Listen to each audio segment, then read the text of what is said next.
14장 5절 말씀입니다. 14장 5절입니다. 혹이 백성에 도망한 것을 애굽 왕에게 고하매 바로와 그 신하들이 백성에 대하여 마음이 변하여 가로되 우리가 어찌 이같이 하여 이스라엘을 우리를 섬김에서 놓아 보내었는고 하고, 마음이 변하니까 본전 생각나는 거죠. 이들을 놔두면 우리를 종 부리듯이 부리고 잘 써먹을 수 있을 건데 이것들을 놔둘 수가 없다, 이렇게 된 거죠. 6절, 바로가 곧 그 병거를 갖추고 그 백성을 데리고 갈새 특별 병거 600성과 아주 특별 병거까지 동원했습니다. 600성과 애굽의 모든 병거를 바라니 장관들이 다 거느렸더라. 여호와께서 애굽 왕 바로의 마음을 강팍해 하셨으므로 그가 이스라엘 자손의 뒤를 따르니 이스라엘 자손이 담대히 나갔습니다. 애굽 사람들과 바로의 말들, 병거들과 그 마병과 그 군대가 그들의 뒤를 따라 바알스본 맞은편 비하 히롯곁 해변 그 장막 침대 미치니라. 드디어 하나님께서 하나님의 그 영광을 이제 보여주시기 위하여 모든 이 땅의 그 사건, 일의 진행은 궁극적으로 하나님의 영광을 보여주는데 그 목적이 있는데, 그 영광을 보여주는 그 과정이 이스라엘 백성들에게는 아주 그 당혹한 정말 공경으로 지금 몰려갑니다. 하나님께서 가까운 길, 홍해 길이 아닌 육로길이 있는데도 그 길로 인도하지 않고 바닷가 앞으로 인도해서 그 바닷가 앞에다가 진치게 해놓고 하나님께서 바로의 마음을 강팍하게 해서 그들의 뒤를 추적하게 하는, 인간적으로 생각하면 이스라엘 백성들은 굉장히 당혹하고 절대절명의 이제 위기에 이제 몰리게 됩니다. 이것이 하나님의 그 뜻이라는 거죠. 우리는 참 삶의 그 공경을 당하고 그 어려움을 당하면 그걸 자꾸 피하게 해달라고 기도도 하고, 그 환경을 빨리 벗어나게 해달라는 그런 어떤 육신적인 기도를 할 수가 있습니다. 심지어 예수님도 그랬지 않았습니까? 십자가를 앞두고 예수님 십자가에 당하는 고통은 사실 리얼한 거지요. 그거는 가상적이거나 사이버 세계에서 일어나는 거나 환상적인 일이 아닙니다. 그건 참으로 고통스럽고, 정말 인간이 겪어야 될 최대의 그 고통이기 때문에 그것을 피하게 하면 좋겠다. 그러나 예수님은 하나님의 뜻을 깊이 알고 있었던, 하나님의 하늘의 뜻을 알고 이 땅에 오신 하나님의 아들이시기 때문에 내 뜻대로 마옵시고 아버지 뜻대로 하시옵소서. 아버지의 뜻을 읽었습니다. 그 고통 속에 담긴 하나님의 뜻을 읽어낸 거죠. 그것이 우리 예수 믿는 사람이 고통과 공경을 당했을 때에 하나님의 그 뜻, 하나님의 메시지를 읽어내는 방식입니다. 그러니까 우리가 하나님의 깊은 뜻을, 우리가 성경을 자꾸 깊이 배워가는 것은 단순히 어떤 성경을 이론적인 지식으로 마치 세상 공부를 하듯이 내가 내 머릿속에 많은 세상 그 이론을 많이 넣어서, 정보를 많이 넣어서 많은 그 지식을 이론적으로 많이 알고 있다는 것을 우리가 그런 지식 자랑을 위해서 이 말씀을 배우는 것은 결코 아니지 않습니까?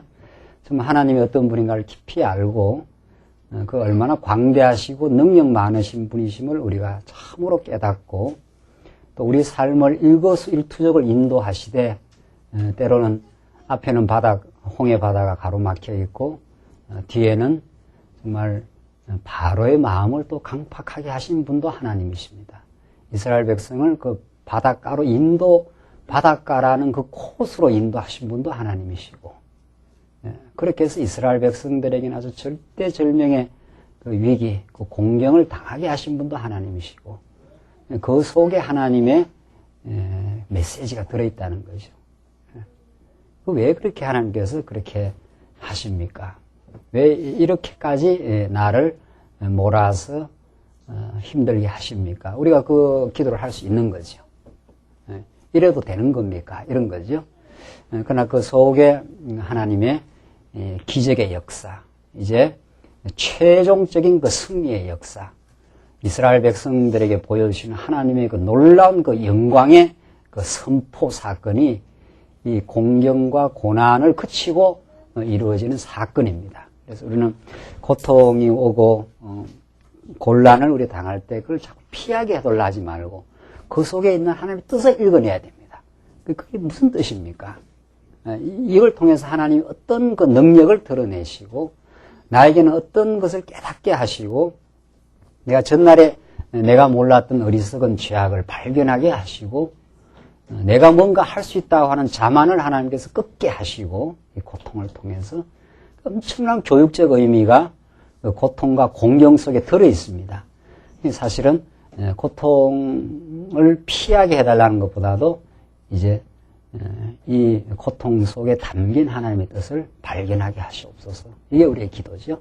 이게 우리 신령한, 이게 정말 하나님을 여호와로 깨닫게 되는 우리 신앙인들의 참된 그 기도의 내용입니다. 지금 이스라엘 백성들을 보십시오. 자, 이제 장막 침대까지 밀고 들어왔습니다. 10절 바로가 가까이 올 때 이스라엘 자손이 눈을 들어 본즉 애굽 사람들이 자기 뒤에 미친지라. 이 보니까 바로 뒤까지 이 말발굽 소리가 막 밀고 들어오는 거죠. 이스라엘 자손이 심히 두려워하여 여호와께 부르짖고 또 그들이 또 모세에게 이르되 애굽에 매장지가 없으므로 당신이 우리를 이끌어내어 이 광야에서 죽게 하느냐. 어찌하여 당신이 우리를 애굽에서 이끌어내어 이같이 우리에게 하느냐. 우리가 애굽에서 당신에게 고한 말이 이것이 아니냐. 이러기를 우리를 버려두라. 내버려 둬라 이 말이지. 애들 막 간섭하고 하면 내버려 두라는 거 아니에요. 난 내 방식대로 살 거니까 엄마 아빠 막 자 간섭하지 말라. 그 이제 어린 아이의 그 어리석음이죠. 우리 미숙한 우리 신앙인들, 우리 자신의 그 어리석음이 하나님이 간섭하는 일이 싫은 거예요. 왜? 공경을 당하게 하니까, 고난을 당하게 하니까. 그냥 막 하나님 날 사랑한다 하지 말고 내버려 두시오. 막 제발 난 내대로 살면은 막 좋겠는데 당신이 뭐 간섭한다고 하는 일이, 당신이 뭐 주권적으로 인도한다는 일이 꼭 뭐 이런 일을 당하니까. 앞에는 홍해바다, 뒤에는 딱 바로의 군대가 뒤에 밀고 들어오니까 이 죽을 지경이지요. 그러니까 이스라엘 백성들이 과거를 회고하면서 모세한테 원망하는 내용입니다. 뭐가 되고 당신이 우리한테 와가지고 뭐 바로에서 해방을 시켜준다 어쩐다 해가지고 우리는 뭐 당신 의지하고 나왔는데 이 모양 이 꼴을 지금 당해가지고 해방이 아니라 지금 바닷가에서 매장지를 여기 삼으려고 이 바닷가로 우리를 끌고 왔느냐. 지금 그 말이거든요. 참, 그러니까, 이게 누구 모습이에요? 우리 모습입니다. 이게. 하나도 애누리 없는 우리의 모습이에요. 뭐, 애누리 하면 안 돼요. 지금 여기서. 여러분들 시장에 가서 콩나물 살 때 500원 하면 300원 애누리 자꾸 하는데, 그 애누리 하면 그 제대로 값이 안 나옵니다. 애누리가 안 돼요. 하나도 애누리 없는 우리의 어리석은 육신의 소욕에 사로잡힌 미숙한 우리의 모습. 우리가 애굽 사람, 이러기를 우리를 버려두라. 우리가 애굽 사람을 섬길 것이라 하지 아니하더뇨. 뭔 놈은 뭐 하나님을 섬기느냐 이 말이죠. 뭐 하나님을 섬기기는 애굽 사람 섬기면 뭐 먹을 거나 주고 그냥 육신이나 잘 살다가 죽을 건데 괜히 끌고 나와가지고 우리를 이 고생이 아니라 지금 죽게 지금 매장지로 지금 우리를 지금 끌어냈느냐 지금 그 말이거든요.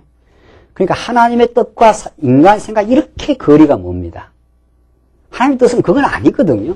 그래서 이사야가 하나님의 뜻과 사람의 뜻이 동에서 서처럼 멀다. 그래요. 하나님은 이스라엘 백성을 죽이려고 한 게 아니잖아요. 좀 있으면 이 기적의 역사가 일어나고 생명의 역사가 일어나고 진정한 이제 가나안 땅으로의 그 해방의 진군의 역사가 지금 일어나는데 그걸 지금 모르는 거죠. 그러니까 사람 생각과 하나님의 생각이 다른 거예요. 그때 사람 생각은 하나님을 모르는 자기 중심하는 생각. 이스라엘 백성 들이 그 포로 70년 살 때도 마찬가지거든요. 우리를 아주 그들 냈지 않습니까? 이 말이거든요. 이사야 예언은.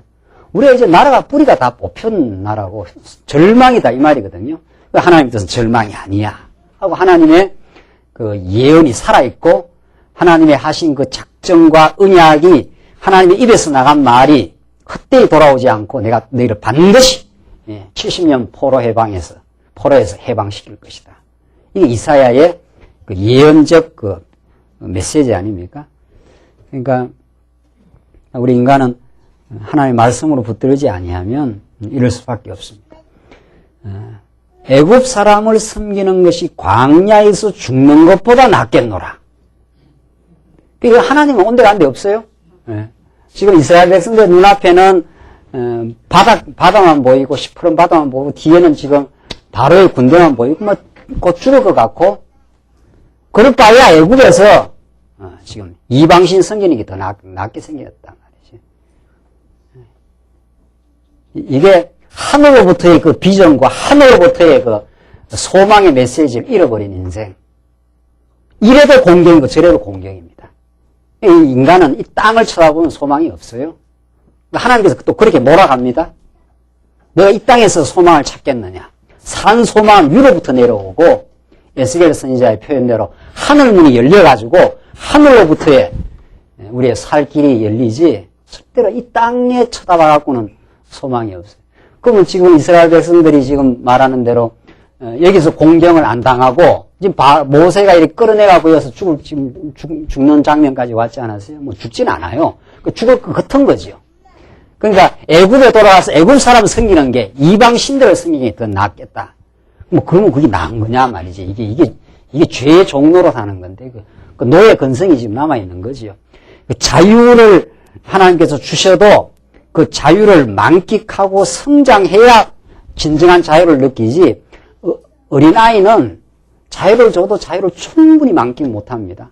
뭐 힘들면 자꾸 자궁으로 들어가려고 그러거든요. 자궁으로 들어가는 거 아시겠죠? 자궁으로 들어가면 완벽한 보호가 되는 것 같거든요. 거기는 뭐 시련의 바람도 없고 그럼 자라질 않잖아요. 자궁에 있는 아기는 10달 나오면 나와야 되지. 나와서 바람을 맞고 그렇게 하면서 강해지고 그래 하면서 하나님을 더 의지하는 법을 배우는 건데 거꾸로 내려가려고 하는 거죠. 거꾸로 지금 이게 이스라엘 백성들의 그 현실에 대한 시각이고 현실에 대한 평가입니다. 이게 아주 불신앙적 평가죠. 아주 불신앙적 평가. 이게 우리 자신들도 말씀이 안 붙들리면 이럴 때가 얼마나 많습니까? 13절 모세의 평가를 한번 보십시오. 모세의 비전과 그 신앙적 평가. 모세는 지금 뭐를 바라보는가 한번 보십시오. 모세가 백성에게 이르되 너희는 두려워 말고, 그렇죠? 두려움의 반대는 희망이에요. 인간은 하나님 없으면 두려움이 자꾸 엄습하지요.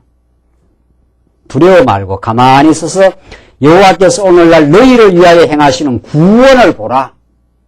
다 죽게 되는데 무슨 구원이 있냐 이 말이죠. 지금 구원은 이렇게 달라요. 똑같은 현실을 지금 이스라엘 백성들이 보는 현실에 대한 평가와 모세가 하나님의 손길을 느끼는 모세의 평가가 이렇게 달라요. 지금 뭐 다 죽게 생겼는데 무슨 구원의 길이 어디서 생기나 지금. 이스라엘 백성은 그걸 믿을 수가 없는 거죠. 너희가 오늘 본 애굽 사람을 또 다시는 영원히 보지 못하리라. 하나님께서 다 썰어버린다. 저 원수 같은 그 바로의 군대들 말이죠. 그 죄악의 권세들이에요. 사단 권세들이에요. 그걸 다 썰어버리는 날이 이제 곧 온다 이 말이죠. 여호와께서 너희를 위하여 싸우시리니 여호와가 용사예요. 전쟁에 아주 전쟁을 잘 하시는 분이에요. 우리 대신 싸워주시는 분. 그게 장차 메시아가 십자가로 부활로 싸워주신 거 아니에요? 너희는 가만히 있을지니라. 참 대단한 이 모세의 그 신앙 고백이죠. 너희는 가만히 있어. 하나님이 행하시는 걸 보라. 이 말이죠. 이 본문을 잘못 이해해가지고 예정론 배우면 나는 막 가만히 있어도 된다. 가만히 있어도 된다. 하나님께서 가만히 있으라 했으니까. 여기서 가만히 있으라는 건 뭐 내가 아무것도 안 하고 가만히 있으라는 게 아니고 그 신앙적 상태를 말합니다. 하나님의 주권으로 이제 구원의 길을 여신다 이 말이거든요. 그러니까 우리가 그게 그대로 예정론에 적용되는 거예요. 하나님이 우리를 예정해서 인도하시고 지금 우리에게는 이제 그 예정의 은혜를 깨닫게 해서 우리를 하여금 진리를 위해서 살아가도록 움직이십니다. 내 마음을 잡고 움직이셔서 진리를 위해서 살아가도록 하니까 우리가 가만히 있지는 못하지요.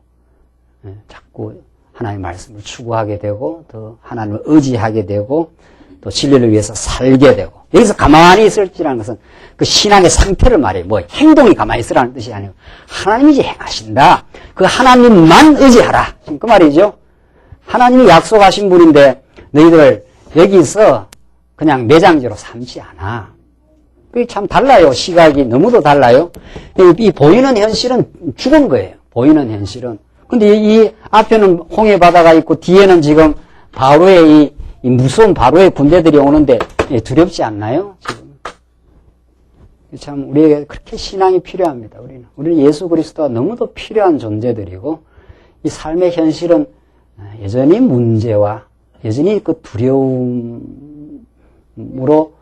지금 가득 찬 이 죄악 세상과 현실의 어려움 속에 우리가 살고 있기 때문에 참 그 말씀이 필요하고 그런 말씀의 그 능력을 힘입지 않으면 어떻게 우리가 희망을 가지고 소망 가운데 전진할 수 있나요? 없어요. 누구라도 없는 거예요. 하나님이 택한 백성이라면은 자기가 억울할 수 없는 이미 그 공경을 이미 하나님 주십니다. 옆구리에 가시를 붙여놨다 그래요. 그게 있어요. 그걸 내가 어떻게 할 도리가 없는 거죠. 하나님이 하시는 일을 이제 보게 하려고 우리에게 그런 공경을 당하게 하는데 15절을 보십시다. 15절로 20절은 이제 하나님께서 모세에게 홍해를 갈라서 이제 건너가게 하십니다. 15절 여호와께서 모세에게 이르시되 너희는 어찌하여 내게 부르짖느냐 이스라엘 자손을 명하여 앞으로 나가게 하고 지팡이를 들고 손을 바다 위로 내밀어 그것을 갈라지게 하라. 이스라엘 자손이 바다 가운데 육치로 행하리라. 내가 애굽 사람들의 마음을 강팍게 한즉 그들이 그 뒤를 따라 들어갈 것이라. 내가 바로와 그 모든 군대와 그 병거와 마병을 인하여 영광을 얻으리니 내가 바로와 그 병거와 마병으로 인하여 영광을 얻을 때에야 애굽 사람이 나를 여호와인 줄 어떻게 해요? 알리라 하시더니 이스라엘 진 앞에 행하던 하나님의 사자가 옮겨 그 뒤로 행하며 구름 기둥도 앞에서 그 뒤로 옮겨 애굽 진과 이스라엘 진 사이에 이르렀으니 저편은 구름과 흑암이 있고 이편은 밤이 광명함으로 밤새도록 저편이 이편에 가까이 못하였더라. 딱 구름 기둥과 불 기둥이 중간에 딱 가로막아가지고 이스라엘 백성하고 애굽 진을 중간에 딱 가로막아 버렸습니다. 그러니까 더 이상 따라오지 못하도록 하나님이 철저한 보호하심. 이렇게 하나님께서 죽는 마지막 그 절벽 끝까지 하나님께서 밀어붙이고는 딱 발목을 이제 붙들어 주시는 거죠. 그게 하나님의 섭리입니다. 하나님 너무도 드라마틱해요. 지금 조금만 더 지체하면은 이스라엘 백성들이 바닷가에 다 빠져 죽든지 뒤에 칼을 맞아 죽든지 지금 할 그런 입장이거든요. 지금 딱 그렇게 돼 있어요. 그런데 하나님께서 불기둥과 구름 기둥을 이스라엘 백성과 애굽 진사의 중간에 딱 가로막아가지고 이쪽에는 광명이 있고 지금 어둠이 있으니까 더 이상 이렇게 밀고 들어오지를 못하도록 하나님께서 그 마지막 순간에 그렇게 보호하셔요. 그때까지 하나님 훈련을 시키는 거죠. 거기까지. 그러니까 지금 푸 죽었구나 이 아이가 이 고백이 나올 때까지 훈련시킵니다. 그 훈련이 만만찮아요? 이 훈련이 이러지도 못하고 저러지도 못하고 하면서 계속 하나님께서 훈련을 시켜나가죠. 그만큼 우리 이 겉사람을 우리가 벗고 육신의 소욕을 벗고 새로운 새 사람으로 탄생하는 것이 정말 알을 깨고 나오는 그 아픔이 있습니다. 고통이 있는 거예요. 고통 속에 하나님의 그 새로운 비전의 역사가 고통 속에 있어요. 그러니까 그 고통을 피해서 우리가 건너갈 수는 없는 거죠. 그걸 거쳐서 가게 돼 있어요. 십자가의 고통을 거쳐 하나님께서 부활의 역사를 만들어내고 그래야 하나님의 영광을 보여주기 때문에 우리 인생이 그 길을 지금 우리가 그리스도의 길을 따라간다는 게 그런 거예요. 남은 고난을 거쳐. 너희가 많은 환란을 거쳐 하나님 나라에 들어가게 되리라. 이미 사도행전에서 뭐 여기저기서 예언을 다 해놨어요. 고통 없는 인생이 없습니다. 알고 보면은. 그걸 안 겪는 인생이 있느냐 말이죠. 자궁 속에 있지 않는 한 말이죠. 엄마의 자궁 속에 있지 않는 한 나온 이미 자궁에서 벗어난 인생이 고난과 고통이 없는 인생이 있나요? 그걸 피할 길도 없어요. 그걸 피할 길도. 그 피하려면 어디 알코올 중독이 되거나 무슨 중독이 되거나 그게 이제 그 피하는 길입니다. 마약 중독이 되거나 그게 잠시 고통을 잊어버리는 길이거든요. 그건 더욱더 사단 권세에 잡혀 들어가는 거죠. 그 피하는 길이 없습니다. 이 땅에. 그 고통을 통과해서 전진하는 수밖에 없지 그걸 피할 길이 없다는 거예요. 그런데 이게 하나님께서 우리를 어린아이 보고 가라 하면 가겠어요? 어린아이 보고 가라면은 당장 전쟁 무서워서 돌아오지요. 하나님 우리를 점점 키워내고 강건하게 만들어 가시고 또 견딜 만한 것도 겪게 하고 또 통과하면 또 새로운 경험을 거치게 해서 또 성장시키고 하면서 점점 하나님의 영광을 바라보는 그 예민한 신령한 감각이 생겨나면서 할만하구나 이렇게 됩니다. 겪고 나면 새로운 깨달음을 얻기 때문에 한번 다시 해볼까 이렇게 돼요. 이건 뭐 할만하다. 여러분들 등산 좋아하는 사람들 말이죠. 처음에는 뭐 앞산 한번 등산 정복하고 그 다음에는 북한산 정도 한번 정복하고 그 다음에 어디로 갑니까? 북한산 정도 해가 재미가 없어요. 한라산 정도는 가야 되잖아요. 그 한 판 정복하면 뭐 땀이 나고 때로는 힘들고 해도 그 정복의 기쁨이 있어요. 그 맛에 또 하는 거예요. 뭐 실행에 바람이 불면 하나님께서 나를 더 새롭게 하시겠지. 이렇게 되는 거죠. 그래서 우리 신앙인들이 이 말씀의 그 가이드를 받고 말씀의 인도를 받는 성도들이 그래서 점점 담대해지고 그 훈련 받는 재미를 느낍니다. 훈련을 자꾸 받으면서 자꾸 더 깊은 하나님의 뜻을 읽어내니까 자꾸 이스라엘 백성들에게 하나님께서 공경을 주시고 도무지 바다가 갈라질 줄 어떻게 알았느냐 말이죠. 세상에. 이 기적이 일어날 줄 어떻게 알아요? 이건 이스라엘 백성들의 계산으로 나오지 않는 겁니다. 그러니까 여러분과 저의 계산으로 삶을 헤쳐나가려면 그처럼 답답한 일이 없어요.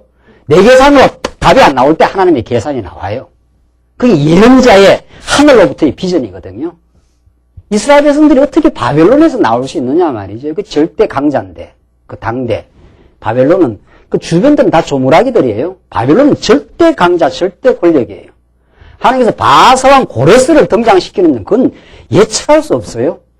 그리고 인간의 예측과 예상을 완전히 초월한 하나님의 변수가 나타납니다. 그게 하늘로부터 내려오신 예수 그리스도예요. 인간 속에 구원의 길이 없어요. 인간 속에서 뭐 해결의 방법을 찾으려고 하는 그 모든 허탄한 시절을 완전히 무효화시켜버립니다. 하나님은. 안 돼, 너희들로서는. 내가 행할 거야. 이렇게 되는 거거든요. 내가 행하려니 누가 맡겠느냐? 이게 예언자들의 메시지예요. 그 예언자의 메시지는 하늘로부터 내려 꽂히기 때문에 인간들은 여기서 찾거든요. 뭐 이 방법도 찾고 저 방법도 찾고 뭐 여기에 무슨 길이 있나 저기에 길이 있나. 길이 없습니다. 길이 없어요. 바다의 속에 길이 나타날 줄을 어떻게 알았느냐 말이죠. 그걸 예상이나 할 수 있냐 말이죠. 앞에 시푸른 바다인지 빨간 바다인지 말이죠. 그 바다가 지금 앞에 놓여 있는데 그게 열릴지를 어떻게 알아요? 그걸 예상을 못합니다. 이스라엘 백성이. 그게 하나님이 준비해 놓은 길. 하나님이 그 구원의 길로 준비해 놓은 길을 일으킴으로 이스라엘 백성들의 불평을 뭘로 바꿔내요?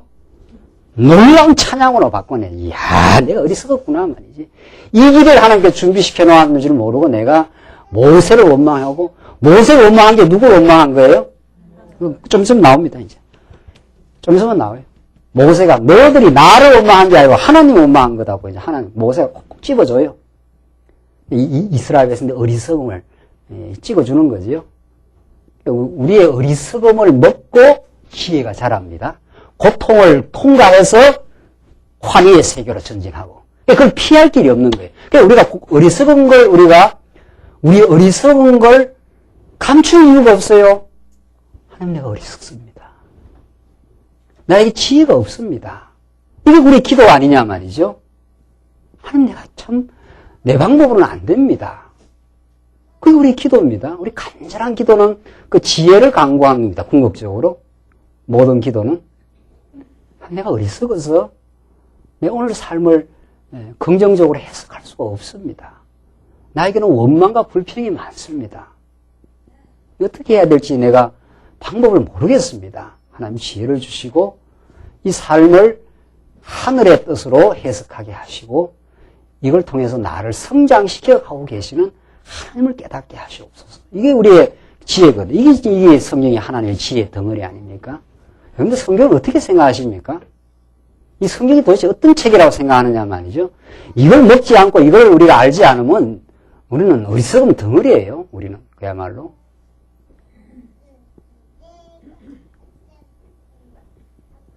하나님께서 이제 바닷가를 가르시는 걸 보십시오. 21절.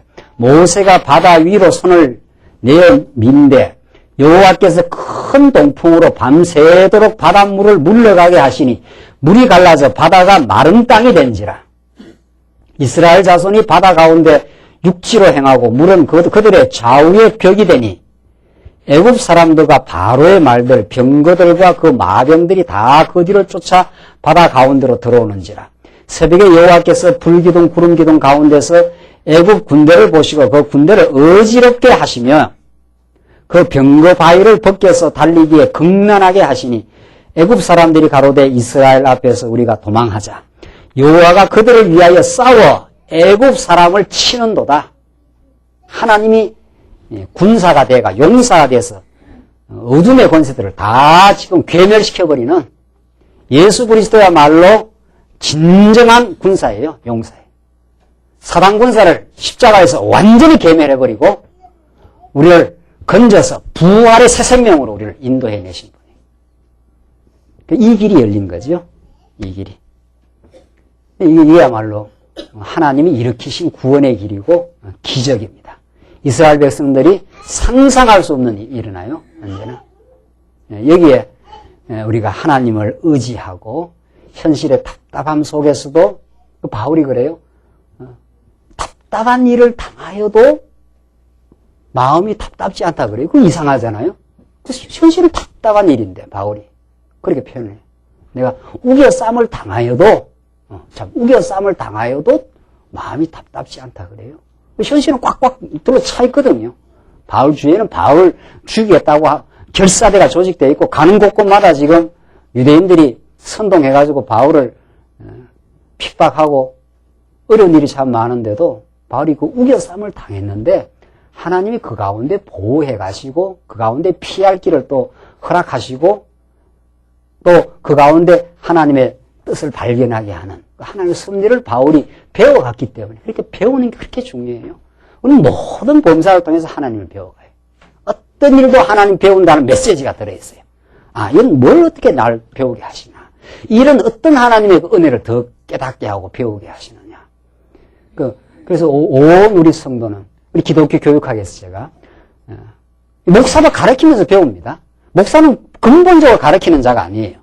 근본적으로는 하나님만이 가르치는 자고 교사나 목사는 가르치면서 하나님의 뜻을 배웁니다. 여러분들은 배우면서 배우는 거고 가르치는 거 은사일 뿐이고 이 일을 통해서 하나님을 배워가요. 야, 이건 내가 가르칠 수 있는 게 아니구나. 하나님께서 지혜를 주셔야 가르치는 거구나 하면서 우리가 하나님을 배워가잖아요. 그 배워가는 사람에게는 두려움이 없습니다. 모든 걸 내 성장의 미끄러움을 삼아버리니까 그게 고통이든지 내가 원치 않은 일을 당한 거든지 이건 나를 또 성장시키겠구나.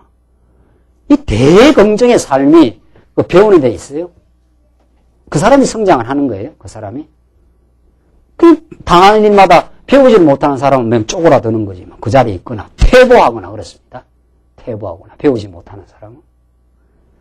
그래서 이 복음 속에서 하나님을 배워간다는 명제를 터득한 사람들은 두려움이 사라지고 범사의 예언자가 말한 그 비전을 바라봅니다.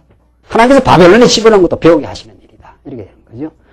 그 좋던 성곽을 다 불태워버린 것도 하나님이 새롭게 여호와를 깨닫게 하시려고 가르치려고 하나님 하신 일이다.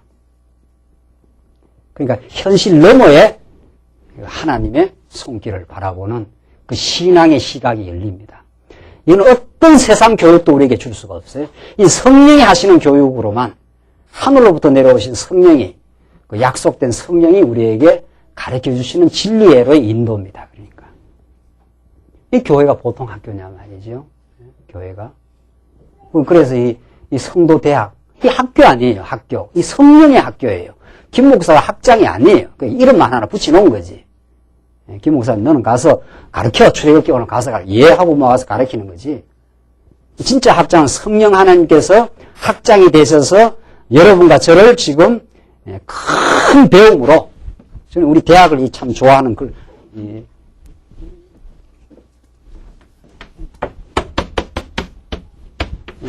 참 좋은 말이에요. 대학에는 큰 배움이에요. 큰 배움. 하나님을 배워야 큰 배움에 이르지 않아요? 우리는 그런 비전을 갖고 있어요. 우리 말씀 운동은. 하버드 대학, 서울대학, 무슨 이런 대학하고 바꾸겠느냐 말이죠. 하나님을 다 잃어버린 세속화된 대학 말이죠. 전부 기술화되고 파편화된 학문이나 가르치고 말이죠. 경영학, 경제학, 교육학, 심리학, 그거 인간 삶의 한 부분이거든요. 한 부분. 그 전체를 망라하는 그 여호와 하나님에 대한 학문, 그게 없어요. 지금 세상 대학은. 그게 없다고요. 그리고 우리는 그걸 하버드 뭐라 그래요? 소학교라 그러는 거예요. 하버드 소학교예요. 그 여호와 하나님은 안 가르치거든. 하버드 심리학과, 철학과, 하버드 다 소학이지, 다 소학. 작은 거 하나씩 배워오는 거예요, 거기 가서. 여러분들 성도 대학, 이러면 대단하게 우리는 생각합니다. 여러분은 어떻게 생각하는지 모르겠어요. 우리는 성도 대학 졸업하면 말이죠. 우리는 큰 배움, 이렇게 큰 배움을 우리가 얻고 있으니까 긍지가 대단한 거죠. 그래서 사도 바울이 긍지가 있으니까 견딥니다. 빌빌빌빌 하면서 견디는 게 아니에요. 날 죽여라 말이지, 날. 너가 날 죽일 수 있느냐 말이죠. 땅 끝까지, 내가 로마까지 봐야 된다. 내가 예루살렘을 보고 로마를 가야 되겠다. 바울이 그렇게 당당합니다. 죄수의 몸으로 가면서 당당해요. 너희들이 내 육신은 묶었는지 모르지만 내 심령은 묶을 수 없어. 내 영혼의 자유를 너희들이 앗아갈 수 없어. 이게 사도 바울의 그 긍지입니다. 오늘날 예수 믿는 사람이 세상 살면서 긍지가 다 사라진 거예요. 오히려 세속적 가치 벌벌벌벌 그 밑에 종속돼 갖고 말이죠. 교회에서 명예와 권력이 더 난무하고 말이죠. 이 세속화된 교회예요. 교회는 그런 곳이 아니에요. 진정한 교회는 하나님의 말씀이 역사하면은 온 성도들이 담대하고 아주 긍지가 넘치고 말이죠. 우리가 세상이 가르쳐주지 못하는 큰 배움을 얻는 곳인데 여기가. 교회가 얼마나 놀라운 곳인데요 말이죠. 우리 말씀을 배우고 세상이 주지 못하는 기쁨과 긍지와 삶의 가치를 여기서 터득하고 어느 곳으로 하나님께서 보내도 그곳에서 하나님 배우겠다는 겸허하고 담대해요. 그 두 가지가 모순되지 않아요? 아주 겸허해요. 뭐든지 배워내겠다. 내가 이 일을 통해서 아주 겸허해요. 배우려고 하니까. 배우려고. 그러니까 자꾸 더 신앙이 성장하고 담대한 거죠. 우리 성도대가 그런 겁니다.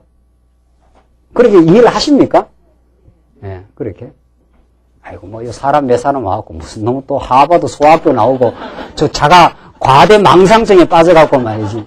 약간 맛이 갔구나 말이지. 제가 그렇게 맛이 안 갔어요. 제가 지금 정신이 지금 똑바로 되어 있습니다. 그렇게 제가 맛이 간 사람이 아니에요. 네. 지금 오늘 우리 여호와 하나님의 하시는 일을 한번 보십시오. 얼마나 놀라운 일을 하나님께서 하시는가. 26절 여호와께서 모세에게 이르시되 내가 바다 위로 내어 밀어 물이 애굽 사람들과 그 병거들과 마병들 위에 다시 흐르게 하라 하시니 모세가 곧 손을 바다 위로 내어 밀매 새벽에 미쳐 바다의 그 세력이 회복된지라 애굽 사람들이 물을 거스려 도망하나 여호와께서 애굽 사람들을 바다 가운데 엎으시니 이 따라오던 이 원수들을 전부 그냥 바닷물로 물매장시켜 버리잖아요. 물이 다시 흘러 병거들과 기병들을 덮되 그들의 뒤를 쫓아 바다에 들어간 바로의 군대를 다 덮고 하나도 남기지 아니하였더라. 이 이스라엘 백성을 400년 동안 종살이하고 노예로 삼고 짓밟던 이 죄악의 권세, 이 사단의 권세죠. 우리를 그렇게도 괴롭히는 권세들. 예수님이 등장하시면 싹 쓸어버리겠다는 거죠. 그러나 이스라엘 자손은 바다 가운데 육지로 행하였고 물이 좌우의 벽이 되었었더라. 이스라엘 백성은 쫙 좌우의 벽이 돼서 건너게 하시고 뒤따라오는 바로의 군대는 물벼락을 맞은 거죠. 전부 다 쓸어버리고. 30절 그날에 여호와께서 이같이 이스라엘을 애굽 사람의 손에서 구원하시매 이스라엘이 바닷가에 애굽 사람의 시체를 보았더라. 이스라엘이 여호와께서 애굽 사람에게 베푸신 뭐라고 했습니까? 큰 일을 보았으므로 야, 정말 하나님 대단하구나. 이 고백을 만들어내십니다. 이 신앙을 만들어내시는 분이에요. 그래서 신앙이 하나님이 주시는 선물입니다. 우리 신앙 좋다 나쁘다 할 거 없어요. 하나님 주시는 선물이에요. 꼭 뒤에 보십시오. 이 큰 일을 보았으므로 백성이 여호와를 어떻게 해요? 경외하며 여호와 그 종 모세를 어떻게 해요? 믿었더라 이렇게 돼 있어요. 그 믿음이 어떻게 해서 생깁니까? 봐야 믿어져요. 봐야. 하나님이 하시는 큰 일을 봐야 믿어져요. 하나님께서 결국은 이스라엘 백성들로 하여금 경외하고 믿음을 갖게 하려고. 그게 이스라엘 백성의 행복입니다. 그게. 우리 인생은 하나님을 경외하고 하나님을 전폭적으로 신뢰할 때 그때 평화와 참된 기쁨이 있습니다. 그걸 하나님 만드신다는 거예요. 그 믿음과 찬양과 그 경외하는 마음을 만드시기 위해서 이스라엘 백성을 어디로 인도하셔요? 바닷가로. 뒤에는 바로의 마음을 강팍해 해서 그냥 밀고 들어오는 그런 위기를 만나게 하시고. 그러니까 위기를 만나는 이스라엘 백성은 불평했지 않습니까? 원망했지 않았어요? 애굽에 지금 매장지가 없어서 우리를 이 바닷가에 이끌어냈느냐? 이 이스라엘 백성들이 하나님이 행하시는 일을 아직은 보지 못했어요. 그것도 다 겪는 과정이라는 거예요. 그러니까 우리 강단에서 불평하지 말라가 아니에요. 우리는 불평할 수밖에 없습니다. 이 말이죠. 하나님의 큰 일을 우리가 보고 그 진리를 깨달으면 불평이 안 생기는 거지. 하나님 아버지 나는 불평하는 존재입니다. 우리 고백을 그렇게 하는 거지. 우리 기도라는 게 뭐예요? 내 자신의 존재를 고백하는 시간이고 그럼에도 불구하고 하나님 나를 은혜를 베푸시는 분임을 우리가 하나님을 감사하고 내 이런 의스러운 존재이기 때문에 나를 간절히 붙들어 달라는 강구가 나오고 일용할 양식을 주옵시고 우리가 이 신령한 양식을 먹어야 우리가 어리석게 원망 불평 안 하거든요. 그러니까 강단은 이렇게 하라 저렇게 하라 행동 처방을 내리는 곳이 아닙니다. 하나님께서 아직은 이 큰 일을 보기 전에는 원망하고 불평하는 우리 어리석고 미숙한 존재입니다. 하나님 그걸 가르쳐줘요. 너는 그런 존재야. 그런데도 내가 너를 이제 너희 입에서 기쁨과 찬양을 만들어낼 거야. 이게 하나님의 의지 표현이거든요. 그렇게 우리를 인도해 가지 않아요. 그러니까 불평 원망 속에도 깨달음이 있습니다. 불평 원망. 불평 원망을 안 하는 게 중요한 게 아니라 하고 깨닫는 게 중요해요. 배우는 게 중요해요. 하하, 이건 내가 하나님의 큰 일을 행하시는 걸 잘 몰랐구나. 내가 아직 보는 시야가 좁구나.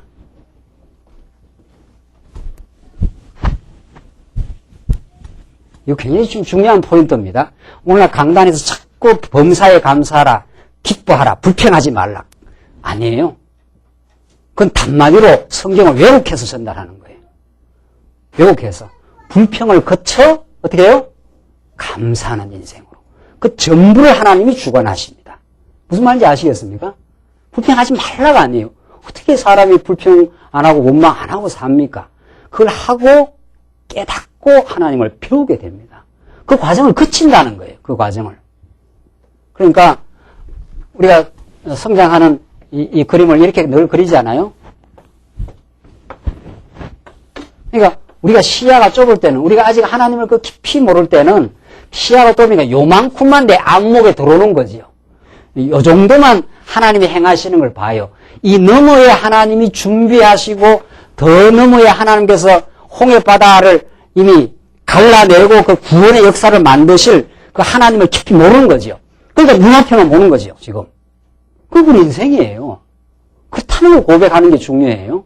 그렇다는 걸 깨닫는 게 중요하고, 하나님 안 붙으시면 다 우리가 그렇고 그런 인생이지 뭐 별 볼 일이 있느냐 말이죠. 여러분 어떻습니까? 여러분은 예수가 아니고도 이 땅에서 긍지와 참된 소망과 진정한 그 세상을 바라보는 안목이 있느냐 말이죠. 없어요. 저는 없어요. 다 그냥 보이는 거 보고 판단하고 정죄도 하고 어리석게 생각하고 뭐 그런 게 우리 인생이지 인생 속에 지혜가 없습니다. 인간 내재 안에 지혜가 없어요. 불교는 어리석게도 말이죠. 내 속에 무슨 법이 있고 내 속에 등불이 있는 것처럼 하는데 없어요. 진리가 나의 등불이에요. 위로부터 오신 예수 그리스도만이 내 앞길을 인도하는 등불이 되지 내 속에 나를 밝히는 지혜의 빛이 없습니다. 서양 계몽주의 철학이라는 것이 인라이트먼트라고 그런 거 아니에요? 인라이트먼트. 내 속에 있는 빛을 밝힌다 이 말이거든요. 라이트라는 게. 이게 가짜, 거짓 철학이지요. 내 속에 무슨 빛이 있습니까? 내 속에 있는 빛을 밝히면 인생이 계몽되고 말이죠. 삶이 밝아진다는데 이 인생 역사가 지금 세상 역사가 밝아진 적이 없어요. 전쟁과 기근과 말이죠. 갈등과 세상이 그렇게 되어 왔지. 세상이 요만큼이라도 온전한 건 하나님의 은혜입니다.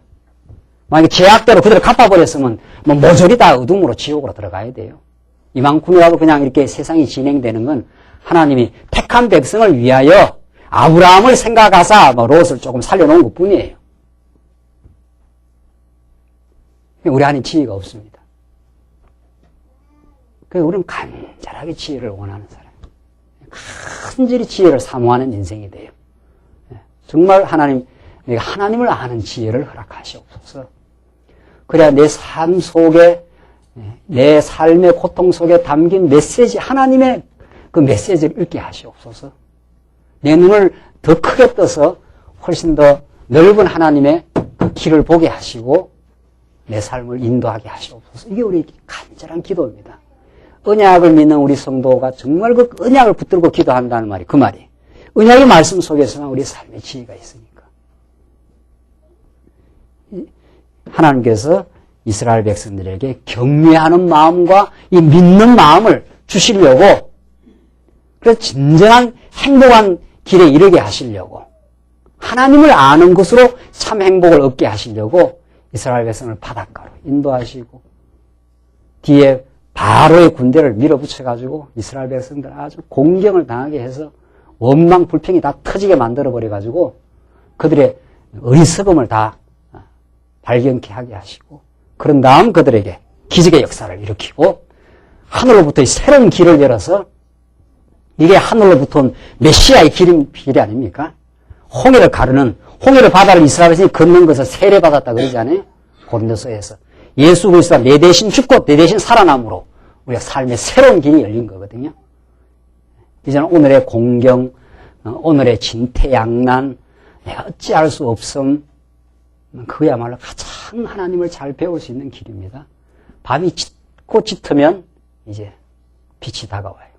이제 저 먼 곳에서 먼 동이 옵니다. 그리고 짙어져야 돼요. 더 짙음 속에 계속 긴 터널을 가는 거죠. 이게 우리 인생사입니다. 이걸 어떻게 피하겠어요? 이걸 하나님이 그렇게 몰고 가는데 거기서 만난 그리스도를 우리는 놓을 수 없는 거죠. 그 짙은 어려움 속에서 빛을 받기 때문에 이 말씀 운동이 가르치는 이 빛된 진리입니다. 우리 이 진리를 놓을 수가 없어요. 그래서 하나님 믿어지고 하나님 아니면 우리는 살 수 없습니다. 그 길에서 나는 진정한 평화를 얻었습니다.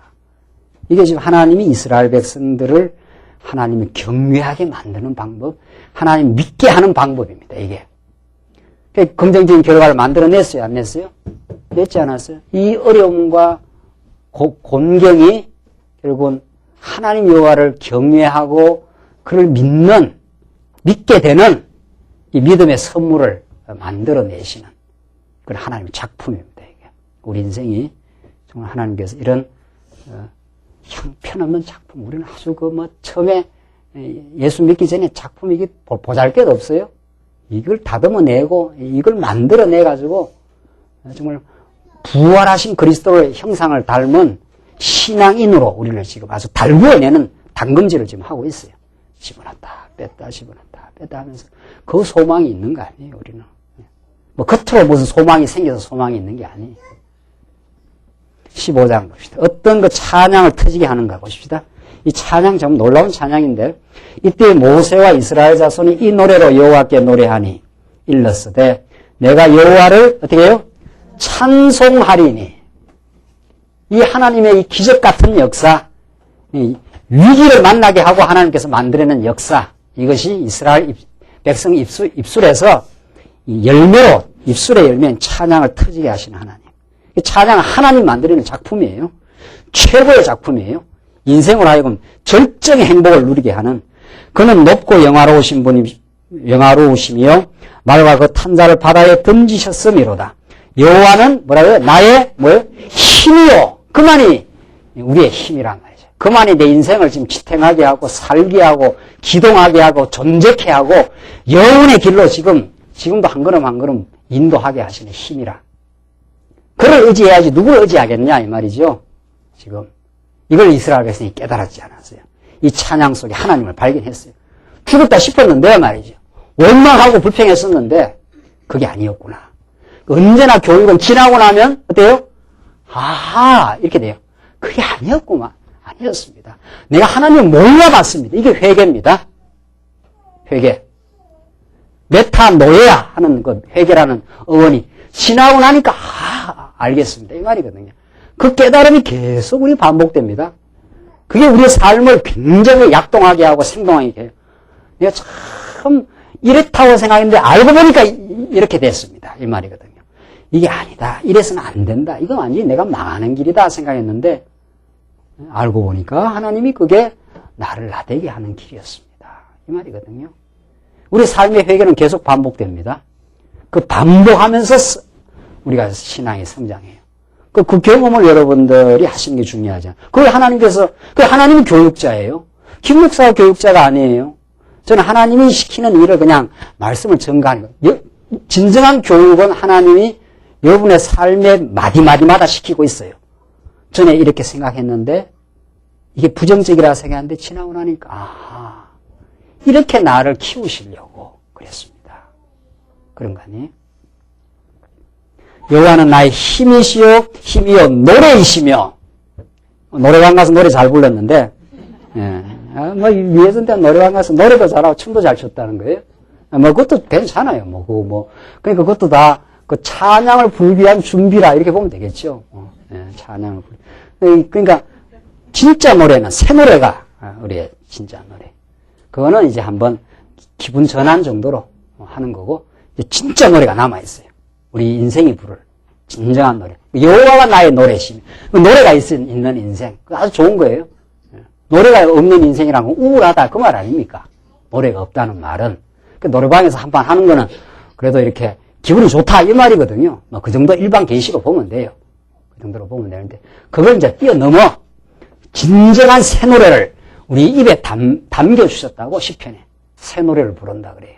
새 노래. 그 여호와가 우리의 노래입니다. 예수 그리스도가 우리의 찬양의 제목이에요. 우리 성도들이 만나면 교제도 여호와를 우리가 높이는 거. 하나님께 어떻게 해서 이 말씀 들으셨습니까? 이렇게 해서 이렇게 말씀 들었습니다. 참 하나님이 형제를 사랑하십니다. 어떻게 공경을 당했습니까?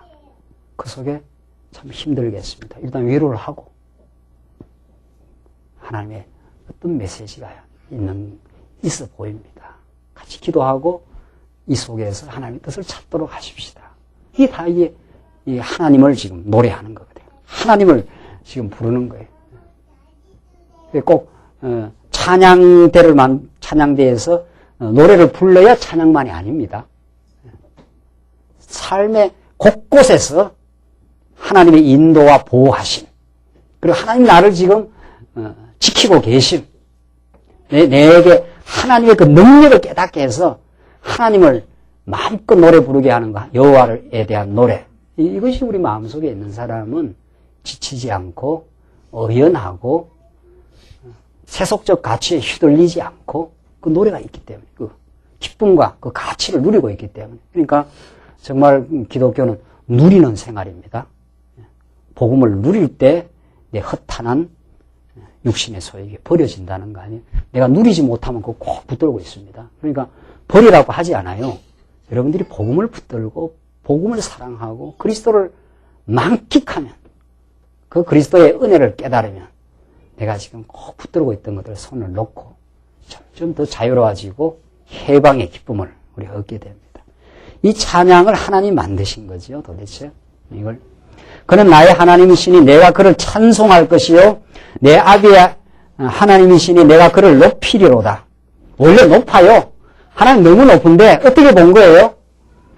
아주 낮게 본 거지요. 뭐 하나님이 지금 이렇게 공경 마련해서 다 죽게 생긴 하나님 말이지. 우리 하나님을 얼마나 만홀히 여기는지 모릅니다. 하나님을 낮게 봐요. 하나님 능력을 별로 신뢰를 안 한다고요. 내 능력을 신뢰하고 내 재물을 신뢰해도 그러다가 딱 홍해가 갈라지고 그 따르던 대적들을 그냥 물매장시키고 하니까 대단한 하나님이구나. 하나님 참 높으신 분입니다. 이제 알아보고 높이는 거죠. 여호와는 용사시니 여호와는 그의 이름이시로다. 4절부터 그의 능력이 나오는데 구체적으로 설명합니다. 하나님의 능력을.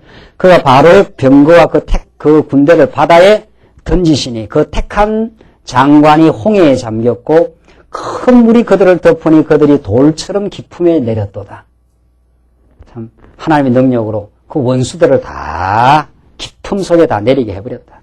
여호와의 주의 오른손이 권능으로 영광을 나타내시니이다. 하나님의 권능의 영광을 드러내려고 홍해바다로 인도하고 그걸 갈라냈구나. 이걸 지금 깨달은 거죠. 여호와의 주의 오른손이 원수를 부수시니이다. 주께서 주의 큰 위엄으로 주를 거스리는 자를 엎으시니이다. 주께서 진노를 바라시니 그 진노가 그들을 초계같이 사르니이다. 주의 콧김에 물이 쌓이되, 이 표현 얼마나 재밌어요? 콧김만 살 해도 물이 쌓여서 대적들을 다 물러가는 그는 큰 능력이 있는 분이야. 믿을 만한 분이고 능력 많은 분이다. 그를 의지하지 이제 누굴 의지하겠느냐 이 말이죠. 언덕같이 일어서고 큰 물이 바다 가운데 엉기니이다. 대적의 말이 내가 쫓아 미쳐 탈취물을 나누리라. 내가 그들로 인하여 내 마음을 채우리라. 내가 내 칼을 빼리니 내 손이 그들을 멸하리라 하였으나 이 대적들이 막 그냥 뒤에 오면서 아주 택한 백성을 조롱을 하고 그냥 야유를 하고 하는 게 내가 다 탈취물 너희들 다 취해버리겠다. 그렇게 했으나 그렇게 안 된다 이 말이죠. 하나님이 보호하시는 백성, 하나님이 사랑하는 백성을 누가 건드려요? 10절 보십시오. 주께서 주의 바람을 일으키시며 바다가 그들을 덮으니 그들을 흉룡한 물에 납같이 잠겼나이다. 그렇게 이스라엘 백성들을 조롱하기도 하고 다 싹 쓸어버리겠다 했던 오히려 대적들을 역전시켜가지고 다 납같이 다 흉흉한 물에 잠가버리게 했다는 거죠. 11절을 봅시다. 이렇게 능력이 드러나니까 이방의 하나님의 그 영광이 다 선포됩니다. 온 천지에 여호와여 신중의 주와 같으니 누구니까 주와 같이 거룩함에 영광스러우며 찬송할 만한 위엄이 있으며 기이한 일을 행하는 자가 누구니까.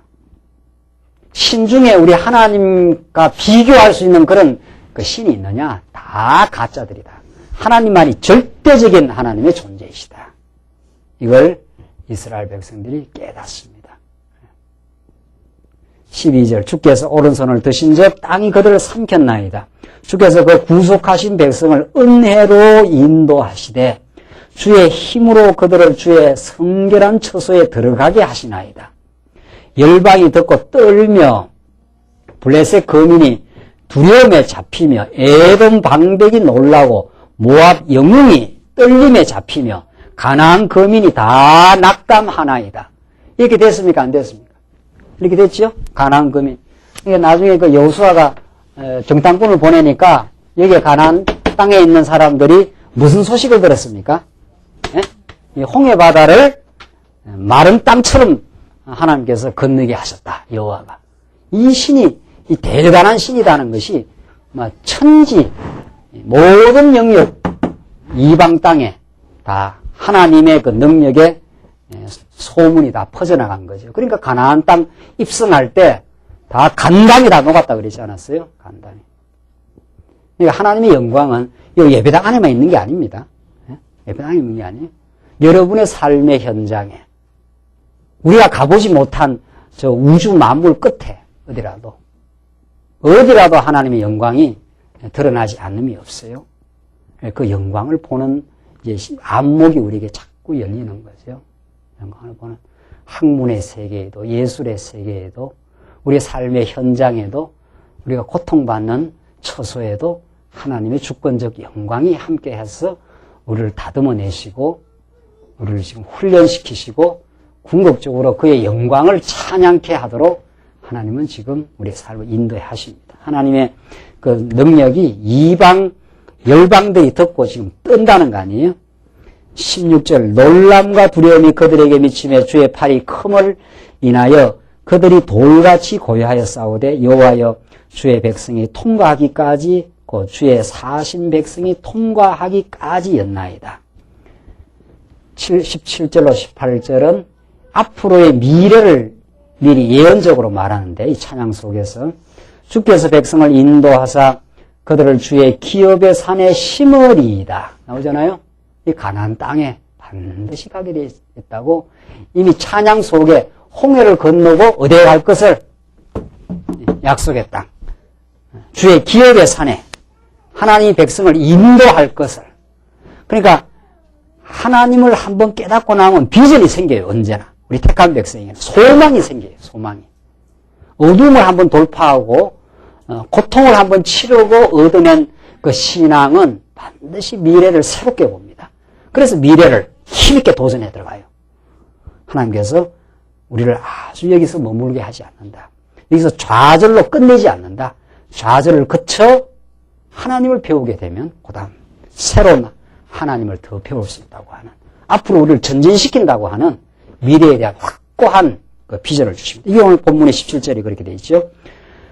다시 보십시다. 주께서 백성을 인도하사 그들을 주의 기업의 산에 심으리이다. 여호와의 이는 주의 처소를 삼으시려고 예비하신 것이라. 주여 이것이 주의 손으로 세우신 성소로소이다.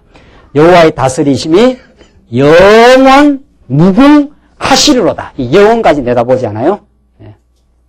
이게 이스라엘 백성들 출애굽 그리고 특별히 홍해 바다를 공경을 당하게 하고 하나님께서 홍해를 갈라내신 그 하나님의 위대한 능력 그것을 선포하고 나타내시고 보여주심으로 이스라엘 백성들의 원망과 불평을 찬양으로 만들어내시는 하나님의 놀라운 섭리, 미래를 이제 투시하고 미래를 바라보고 하나님이 약속의 땅까지 인도하신다 우리를. 그리고 영원 무궁히 하나님 우리를 다스리신다. 이게 우리의 찬양이에요. 이게 우리 성도의 삶 속에서 늘 깨달아지는 찬양입니다. 그러나 중요한 것은 언제나 공경과 고통을 거쳐 그걸 우리가 잘 깨닫게 돼요. 그걸 거쳐 우리는 부활의 승리로 우리는 전진합니다. 기도하십시다. 우리 자비하신 하나님 아버지 이스라엘 백성들에게 주신 언약 성취의 승리를 우리 확인했습니다. 이스라엘 백성들의 힘으로 나올 수 없는 애굽 땅을 하나님께서 장자를 치는 유월절 재앙과 홍해바다를 가르는 그 기적의 역사를 통해서 하나님이 여호와 되심을 입증시켜 주시고 그들에게 증명시켜 주심으로 그들이 하나님을 경외하고 찬양하고 하나님을 신뢰하게 되는 믿음의 선물을 허락하셨습니다. 하나님 아버지, 우리의 삶 속에 우리가 불평하고 원망할 때가 많습니다. 우리의 연약함을 하나님 앞에 고백하고 주께서 우리를 지혜를 주시고 이제 하나님이 우리의 삶을 불평에 머물러 있게 하지 아니하시고 이제 믿음을 주시고 지혜를 주셔서 우리 하나님이 행하시고 우리를 새롭게 하시는 우리를 거듭나게 하셔서 더 성장의 길로 인도해 가시는 살아계신 하나님의 섭리를 저희들 말씀을 통해서 깨닫게 하셔서 우리의 삶의 현실 속에서 좌절하지 말게 하시고 또 믿음을 가지고 전진케 하시옵소서. 예수님 이름으로 기도합니다. 아멘.